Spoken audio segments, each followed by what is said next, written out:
झाले वयाची एक पायरी ओलांडली की आपल्या जीवनात बीपी म्हणजे रक्तदाब आणि शुगर म्हणजे मधुमेह यांसारख्या समस्या अनिवार्य का होतात? जणू काही ही म्हातारपणाची देणगीच आहे. तुम्ही अनेक वर्ष कष्ट केले, संसार उभा केला आणि आता तुम्हाला रोज मूठभर गोळ्यांच्या आधारावर जगावे लागते आहे.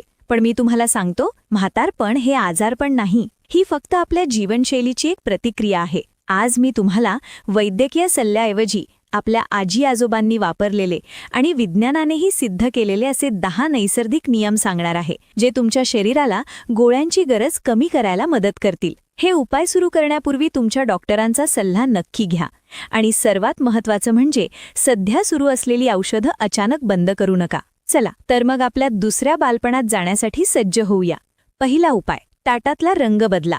हो, तुम्ही बरोबर ऐकलत. आपण आयुष्यभर चवीसाठी खाल्लं, आता शरीरासाठी खाऊया. तुमच्या जेवणात 50% म्हणजे अर्धे ताट कच्च्या भाज्यांनी भरलेले असावे. काकडी, गाजर, बीट किंवा टोमॅटो. जेव्हा तुम्ही जेवणाआधी सॅलेड म्हणजे कोशिंबीर खाता, तेव्हा त्यातील फायबर साखरेला रक्तामध्ये पटकन मिसळू देत नाही. यामुळे जेवणानंतर शुगर एकदम वाढत नाही. आणि मीठ, स्वयंपाकात मीठ बेताचेच ठेवा आणि वरून मीठ घेणे आजपासूनच बंद करा. हे छोटं पाऊल तुमचा बीपी जागेवर आणायला खूप मदत करेल. दुसरा उपाय, शतपावलीची जादू. तुम्हाला जिममध्ये जाऊन व्यायाम करायची गरज नाही, फक्त एक जुना नियम पाळा. शतपावली. दुपारचे किंवा रात्रीचे जेवण झाले की लगेच बिछाण्यावर पडू नका. फक्त 10 ते 15 मिनिटे हळूहळू चाला, घरातल्या घरात किंवा अंगणात. जेवणानंतर केलेली ही छोटी हालचाल अन्नाचं पचन सुधारते आणि रक्तातील साखर स्नायूंमध्ये वापरली जाते. ज्यांचे पाय दुखतात त्यांनी खुर्चीत बसून वज्रासनात बसण्याचा प्रयत्न करावा किंवा साधी हालचाल करावी.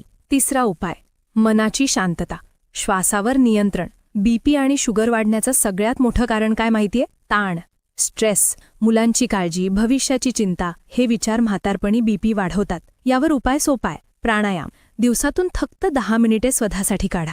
अनुलोम विलोम करा किंवा फक्त शांत बसून दीर्घ श्वास घ्या. जेव्हा श्वास संथ होतो तेव्हा मन शांत होते आणि जेव्हा मन शांत होते तेव्हा बीपी आपोआप खाली येतो. हे करून पहा, फरक पहिल्या दिवसापासून जाणवेल. चौथा उपाय, स्वयंपाकघरातली औषधं. आपल्या मसाल्याच्या डब्यातच आरोग्याची गुरुकिल्ली आहे. ज्यांना शुगरचा त्रास आहे त्यांनी रात्री 1 चमचा मेथीचे दाणे पाण्यात भिजवावे आणि सकाळी ते पाणी प्यावे. मेथी नैसर्गिकरित्या साखर कमी करते. तसेच दालचिनीचा छोटा तुकडा चहात किंवा जेवणात वापरा. हे नैसर्गिक इन्सुलिनसारखे काम करते. पण लक्षात ठेवा, अतिरेक नको, सातत्य हवे. 5वा आणि सर्वात महत्त्वाचा उपाय, झोप आणि दिनचर्या. शरीराचं एक घड्याळ असतं. जर तुम्ही रोज एकाच वेळी झोपलात आणि एकाच वेळी उठलात तर शरीरातील हॉर्मोन्स संतुलित राहतात. अपुरी झोप बीपी वाढवण्याचं मुख्य कारण आहे. त्यामुळे रात्री 11च्या आत झोपण्याची सवय करा. झोपण्यापूर्वी 1 तास मोबाईल किंवा टीव्ही पाहणे टाळा. चांगली झोप ही अर्ध्या आजारांवरचं औषध आहे. 6वा उपाय, फुकटचे टॉनिक, सकाळचे कोवळे ऊन. आपण औषधांवर हजारो रुपये खर्च करतो, पण दारात येणाऱ्या उन्हाकडे पाठ फिरवतो. संशोधन सांगते की शरीरात विटॅमिन डी म्हणजेच व्हिटॅमिन डी कमी असेल तर इन्शुलिन व्यवस्थित काम करत नाही आणि शुगर वाढते. तसेच बीपीचा त्रासही वाढतो. म्हणून रोज सकाळी 8च्या आत फक्त 15 ते 20 मिनिटे अंगावर कोवळे ऊन घ्या. हे ऊन तुमची हाडे तर मजबूत करेलच, पण नैसर्गिकरित्या शुगर कंट्रोल करायला मदत करेल. 7वा उपाय, सूर्यास्तासोबत जेवण, अर्ली डिनर. जसं वय वाढतं तशी आपली पचनशक्ती सूर्यासारखीच असते. दिवसभर ती प्रखर असते, पण संध्याकाळी मंद होते. जर तुम्ही रात्री उशिरा 10-11 वाजता जेवत असाल तर ती शुगर रक्तात तशीच पडून राहते. नियम करा, सूर्यास्त झाला की जेवण झालं. रात्रीचे जेवण संध्याकाळी 7 ते 7:30च्या दरम्यान घ्या आणि ते सुद्धा एकदम हलकं. यामुळे सकाळी उठल्यावर तुमची फास्टिंग शुगर आश्चर्यरित्या नॉर्मल येईल. 8वा उपाय, एकमेव आसन, वज्रासन. जेवण झालं की लगेच आडवे पडू नका.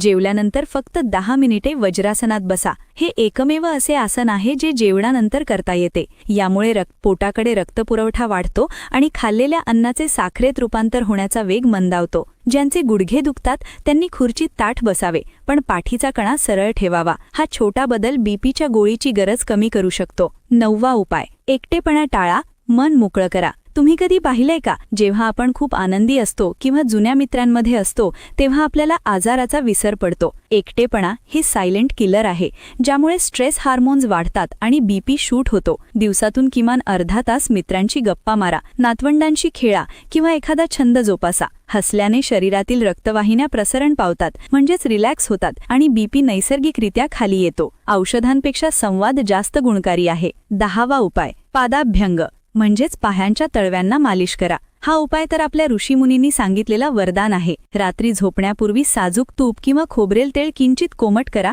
आणि त्याने पायांच्या तळव्यांना 5 मिनिटे मालिश करा. आयुर्वेदानुसार यामुळे शरीरातील उष्णता कमी होते आणि वात शांत होतो. ज्यांना बीपीमुळे झोप लागत नाही किंवा बेचैनी होते त्यांच्यासाठी हा उपाय रामबाण आहे. शांत झोप लागली की सकाळी बीपी आणि शुगर दोन्ही नॉर्मल राहतात. मंडळी, हे उपाय ऐकायला खूप साधे वाटतात, पण यांचा परिणाम जादुई आहे. पण एक महत्त्वाची सूचना, जर तुम्ही सध्या गोळ्या घेत असाल तर त्या लगेच बंद करू नका. हे नैसर्गिक उपाय सुरू करा आणि जसा जसा फरक पडेल तसा डॉक्टर स्वतःहून तुमच्या गोळ्यांचा डोस कमी करतील. शरीर तुमचं आहे, त्याची काळजी तुम्हालाच घ्यायची आहे. आजपासून यातील कोणता उपाय तुम्ही सुरू करणार आहात मला कमेंट्समध्ये नक्की सांगा. व्हिडिओ आवडला